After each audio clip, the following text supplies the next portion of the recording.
এবং সেখানকার ছবি দেখাবো, অবশ্যই দেখাবো অনুপমের মাধ্যমে। অনুপম রয়েছেন আমাদের সঙ্গে। অনুপম, তোমার সঙ্গে বারবার আমরা কথা বলছি, তোমার মাধ্যমে সেখানকার ছবি দেখতে পাচ্ছি। 10টা বেজে গেছে, এবার কি ছবিটার কোনো রকম বদল হয়েছে?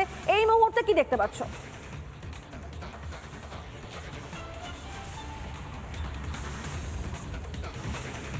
দেখো, আমরা যখন সকাল 7টায় এসে পৌঁছেছিলাম তখন এই পেট্রাপোল বর্ডারে 2-4টে লরিকে আমরা দেখেছিলাম, সেটা ভেতরে গিয়েছিল। কিন্তু বেলা যত গড়াচ্ছে এখানে ছবিটা পাল্টে যাচ্ছে, একেবারে ফাঁকা শুনশান গড়ের মাঠ যেভাবে ব্যাখ্যা করা যায়। কারণ ভারত সরকার নয়াদিল্লি যে সিদ্ধান্ত নিয়েছে যে বাংলাদেশের সাথে স্থলপথে আর কোনো ব্যবসা নয়, বাংলাদেশ যারা যে রাষ্ট্রই ভারত সম্পর্কে ভিন্ন মত পোষণ করবেন, ভারতের ক্ষতি করার চেষ্টা করবে, সেই সমস্ত রাষ্ট্রের সাথে ভারতের এই ভূমিকাই থাকবে। অন্তত গতকাল ভারত সরকারের তরফে, নয়াদিল্লির তরফে যে বিজ্ঞপ্তি জারি করে বলা হয়েছে স্থলপথে আর কোনো ব্যবসা নয়, জলপথে করতে হলে তাও দুটো। সেক্ষেত্রে দাঁড়িয়ে এখানকার মানুষজন বলছেন যে ভারত সরকার যে সিদ্ধান্ত নিয়েছে একদম সঠিক সিদ্ধান্ত নিয়েছে। আমি সাধারণ লোকজন রয়েছেন, তারা কথা বলবো। ভারত সরকার বলছে বাংলাদেশের সাথে এই যে পেট্রাপোল বর্ডার, যেটা আমার আপনার 5-7 মিনিটের দূরত্বে, এখান দিয়ে আর কোনো গাড়ি যাবে না, কোনো ব্যবসা ট্যাবসা হবে না। কীভাবে দেখছেন এটা? ভারত সরকার যেটা করছে সেটা সঠিক করছে, ভালো করছে। কেন বাংলাদেশ কি ঠিক ব্যবহার করছে না ভারতের সাথে? ঠিক করছে না, এটা যা করছে খুব ভালোই করছে। বাংলাদেশ দেখছি না আমাদের, এই তো অবস্থা সবারই খারাপ হয়ে আসছে দিন দিন। বাংলাদেশ কি আপনাদের মাথা ব্যথার কারণ হয়ে যাচ্ছে? মাথা ব্যথা বিশাল কারণ হয়ে যাচ্ছে। স্থানীয়রা বলছেন বাংলাদেশ মাথা ব্যথার কারণ অনুপ্রবেশ তো রয়েছে, জঙ্গি সংগঠনেরও সেখানে বিভিন্ন জায়গায় বারবারন্ত হয়েছে। যখন বাংলাদেশে ইউনূস সরকার আসছিল তখন আমরা বিভিন্ন সংগঠনকে দেখেছিলাম যে কিভাবে প্রকাশ্যে তারা ভারত বিরোধিতা করছেন। সেক্ষেত্রে দাঁড়িয়ে ভারত সরকারের এই সিদ্ধান্তকে সাধুবাদ জানাচ্ছেন একদিকে এইখানকার যারা বাণিজ্যের সাথে যুক্ত রয়েছে এই বর্ডার এলাকায়, অন্যদিকে তোমায় জানিয়ে রাখবো যারা বাংলাদেশ থেকে আসছেন ভারতে, কেউ চিকিৎসা করতে আসছেন, কেউ ব্যবসার কাজে আসছেন, তারাও বলছেন যে ভারত সরকার যে সিদ্ধান্ত নিয়েছে তাতে একটা বড় ক্ষতি হবে।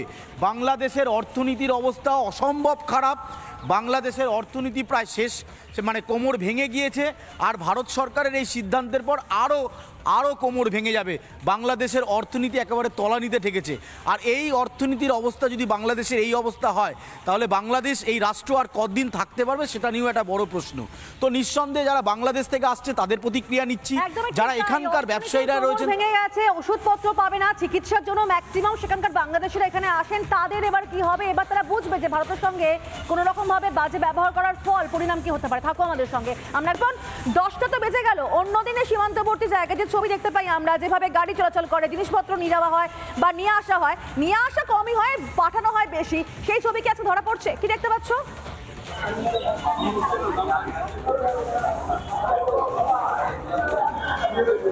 দেখাবো একেবারে অন্যান্য দিন যে চিত্র থাকে সেই চিত্র কিন্তু আজকে নেই হিলির। এখনো পর্যন্ত প্রায় 10টা বেজে গিয়েছে, এখনো পর্যন্ত হিলির যে আন্তর্জাতিক স্থলবন্দর সেই স্থলবন্দর কিন্তু ফাঁকা রয়েছে। কোনো রকম কোনো গাড়ি চলাচল করছে না, কোনো লরি ভারত থেকেও যাচ্ছে না বা বাংলাদেশ থেকে কোনো লরি আসছে না। শুধুমাত্র বাংলাদেশ থেকে শুধুমাত্র গুড়, ক্রুড অয়েল এই সমস্ত দু একটা যে দ্রব্য সেটা কিন্তু আসেন, কিন্তু ভারত থেকেই বেশিরভাগ যে গাড়ি সেটা কিন্তু বাংলাদেশের উদ্দেশ্যে যায়। কিন্তু আজকে রবিবার 10টা পার হয়ে গেছে, এখনো পর্যন্ত কোনো রকম কোনো গাড়ি বাংলাদেশের ওই পারে যাচ্ছে না বা বাংলাদেশ থেকেও আসছে না। কেন্দ্র সরকারের যে নির্দেশিকা, একাধিক দ্রব্যের উপরে যে নির্দেশিকা জারি হয়েছে, তারপরে অনেকটাই কিন্তু ধাক্কা খেয়েছে বাংলাদেশ সরকার। এই মুহূর্তে এখনো পর্যন্ত হিলি আন্তর্জাতিক স্থলবন্দর কিন্তু ফাঁকা করছে, কোনো রকম কোনো গাড়ি, শুধুমাত্র লোকজন যাতায়াত করছে, তাও সেটা অল্প। এখনো পর্যন্ত কোনো এক্সপোর্ট ইম্পোর্ট কিন্তু শুরু হয়নি হিলি আন্তর্জাতিক স্থলবন্দরে। ভারতের যে সমস্ত স্থলবন্দর, বিশেষ করে পশ্চিমবঙ্গ, ত্রিপুরা, আসাম, সেই দিকে কিন্তু যে নিষেধাজ্ঞা জারি করেছে, যে বিধিনিষেধ জারি করেছে বিভিন্ন দ্রব্যের উপরে, সেটা কিন্তু হিলি স্থলবন্দরের উপরেও পড়েছে।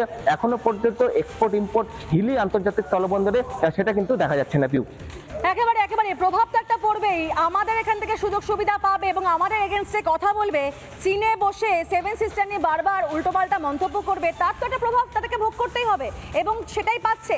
এরপরে হয়তো আরো বেশি টের পাবে, কারণ এভাবে ভারত কিন্তু এখন পর্যন্ত একার বসে থাকার পাত্র নয়, প্রত্যেকটার কিন্তু প্রত্যাঘাত করতে জানে ভারত এবং তার জবাবটাও দেয়।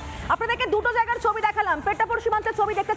নানা ধরনের কন্টেন্ট দেখার জন্য লাইক করুন, শেয়ার করুন আমাদের ফেসবুক পেজ, সাবস্ক্রাইব করুন আমাদের ইউটিউব চ্যানেল। পাশাপাশি অন্যান্য ব্রেকিং নিউজের জন্য অবশ্যই চোখ রাখুন রিপাবলিক বাংলায়।